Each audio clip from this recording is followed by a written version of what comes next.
In this video, I'm going to talk to you about 5 myths about leadership. These are ideas that people have about who a leader is or how leadership should be approached or what it entails, which aren't necessarily correct. Now, these were shared by the legend himself, John Maxwell, in his popular timeless classic, The 21 Irrefutable Laws of Leadership. So let's get right to it. The first myth is the management myth. And here, people think that being a great manager equals being a great leader. Now, this is not so because while a manager can maintain systems and processes and can make sure that people function optimally and are as efficient as they should be, a leader is one who comes to inspire change and kickstart a new process or give people a bigger vision for which they can aspire to.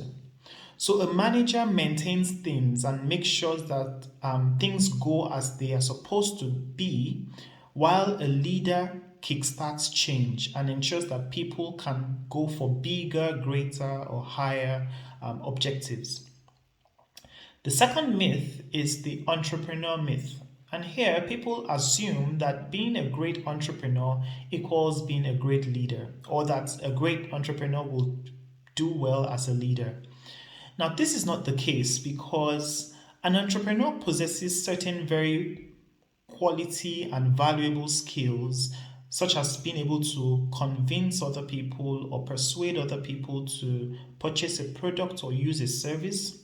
But that doesn't necessarily make them a leader because many times an entrepreneur is very good at making short-term influence on others and convincing them to do something in the moment.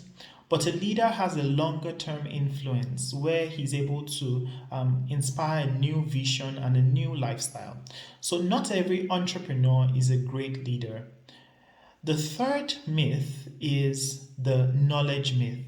And here, we all know people who are so knowledgeable, their IQ is off the charts, but we won't necessarily follow their lifestyle or follow them in whatever they decide to embark upon. And this is because while knowledge is important as an essential ingredient in leadership, it's not all there is to leadership. A leader must be able to connect with others, to influence other people, to share their pains and their joys and inspire them towards better. While a knowledgeable person just knows what is right and what should be done and may not connect with the people around him and might actually be more secluded and more in their own world based on how knowledgeable they are and maybe arrogant about it. So, knowledge does not equate to leadership actually. The fourth myth is the pioneer myth. And here people assume that the first person to do something will usually be a leader in that field. Now, this is not always the case because, and I like the way John Maxwell gave an analogy about this or a story about this, an example. He said that the first man to climb the Mount Everest, which is the highest point in the world, Sir Edmund Hillary, was actually not the leader of that expedition. And even the second time he was to go on that, on that expedition to try to get to the summit of Mount Everest, he was still not the leader of that one as well.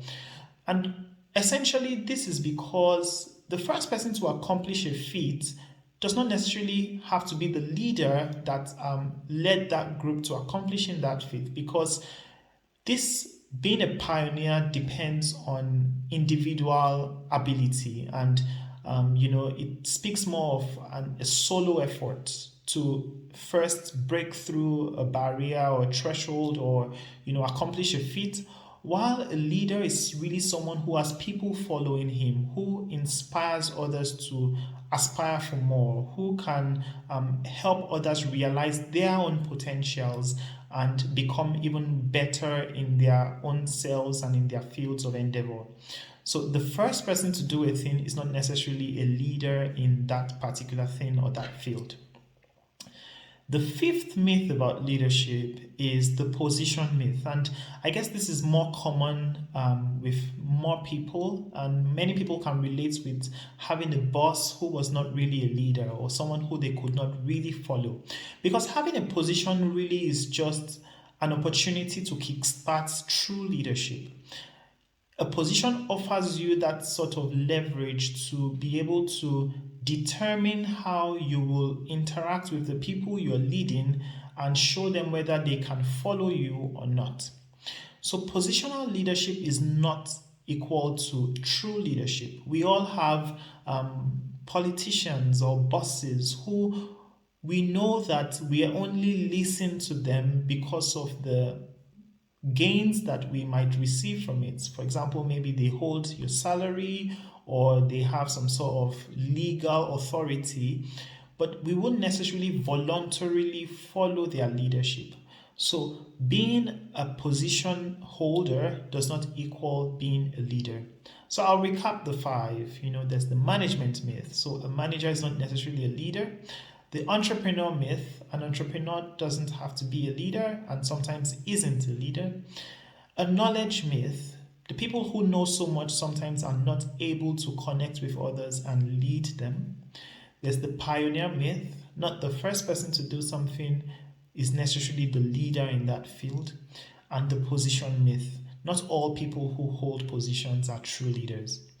I hope this helped you, and thanks for listening.